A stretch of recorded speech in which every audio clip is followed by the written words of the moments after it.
बनेगा नेता। नगर निगम के चुनाव पास आने वाले थे। पूरे कानपुर शहर में टिकट को लेकर मारामारी शुरू थी, लेकिन सबसे ज्यादा चर्चा में वार्ड नंबर 40 की सीट थी। वो इसलिए क्योंकि इस बार वहां की सीट महिला के लिए आरक्षित थी। अब सवाल ये था कि चुनाव लड़ेगा कौन। इससे पहले ठाकुर साहब वहां से पार्षद थे और इस बार उन्होंने अपनी पत्नी सीमा ठाकुर को टिकट दिलवाई और ठाकुर साहब की शान के कारण सीमा जी ने 20,000 वोटों से चुनाव जीत लिया। अरे बधाई हो सीमा भाभी, अब तो आप वार्ड की पार्षद बन गई हैं। अब तो हमारे काम आप ही करवाएंगी। अरे ये तो सिर्फ नाम की पार्षद बनी है, वो तो महिला सीट आ गई, वरना पार्षद तो मुझे ही बनना था। अब भले ही चेहरा इसका होगा, लेकिन पावर तो मेरी ही होगी। अरे वाह भाई साहब, क्या दिमाग लगाया है आपने भी।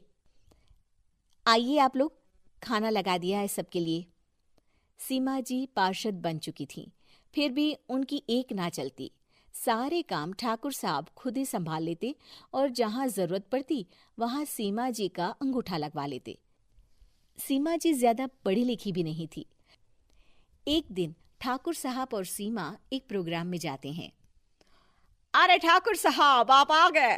ओहो, पार्षद मैडम भी आ गई हैं। स्वागत है आप दोनों का। लगता है हमारे पार्षद फंड का सही इस्तेमाल हो रहा है।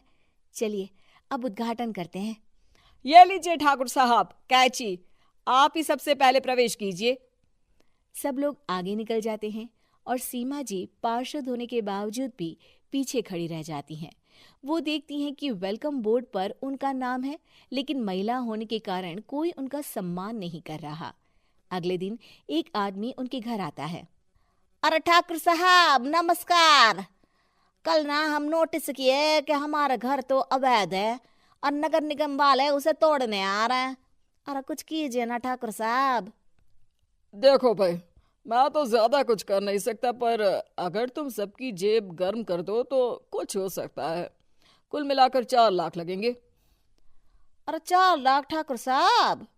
अरे भाई, मैं अपने लिए नहीं मांग रहा हूँ।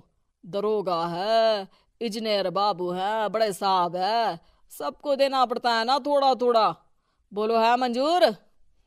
तभी वहां अचानक सीमा जी आ जाती हैं। अरे ये आप क्या कर रहे हैं? पहले इन्हीं लोगों से तो आपने वोट मांगे, अब इनसे ही पैसे ले रहे हो। अरे चुप रहो तुम। तुम्हारा काम है सिर्फ अंगूठा लगाना, तुम वही किया करो। मुझे दूसरे काम तुम मत सिखाओ, समझी? और तुम ना जाओ, अब पैसे लेकर आओ, वरना जेसीबी किसी भी वक्त आती होगी। सब कुछ ऐसे ही चलते रहता है। एक दिन सीमा जी और ठाकुर साहब को एक लोकल मीटिंग में बुलाया जाता है। वहां पर कई और अधिकारी लोग भी मौजूद रहते हैं। अब मैं चाहूंगा कि ठाकुर साहब हमारे बीच 2 शब्द कहें। मेरे प्यारे भाइयों और बहनों, आज मेरा सौभाग्य है कि मैं आप सबकी सेवा दिन रात कर पा रहा हूं। आपने मेरी पत्नी को भारी मतों से जिताया है, इसलिए मैं आप सभी का शुक्रगुजार हूं। मैं आप सबसे वादा करता हूं कि हमेशा की तरह हमारे वार्ड में किसी को कोई तकलीफ नहीं आने दूंगा। सभी लोग तालियां बजाने लगते हैं। अब मैं माननीय पार्षद मैडम को स्टेज पे बुलाना चाहूंगा। अपने नाम को बुलाया सुनकर सीमा जी एकदम चौंक जाती है। उन्हें बिल्कुल उम्मीद नहीं थी कि इतनी बड़ी जगह उन्हें मंच पर बुलाया जाएगा। जैसे तैसे वो मंच पर चढ़ती हैं। ऊपर जाते ही सीमा जी को सारी पुरानी बातें याद आ जाती हैं कि किस तरह उनके पति उन्हें कभी भी आगे बढ़ने नहीं देते और उनके नाम से गलत काम करते हैं। वो बोलने लगती हैं, मैं आपके वार्ड की पार्षद सीमा हूं। आप में से बहुत कम लोग ही मुझे जानते होंगे, क्योंकि इससे पहले मुझे कभी ऐसा मौका ही नहीं मिला। सारे मौके मेरे पार्षद पति यानी आपके ठाकुर साहब ही लेते रहे, लेकिन आज ये मौका मुझे मिला है तो मैं इसे ऐसे ही नहीं जाने दूंगी। मैं आपको ये बताना चाहती हूँ कि आपके ठाकुर साहब मेरे नाम की आड़ में गैर कानूनी काम करते हैं, जिस पर अंगूठों के निशान मेरे होते थे। इसीलिए मैं अपनी गलती मानती हूँ और आज अपने पद से इस्तीफा देती हूँ, ताकि आगे से कोई गलत काम ना हो पाए। अब फैसला आप सबके हाथ में है कि आप हमें क्या सजा देना चाहते हैं।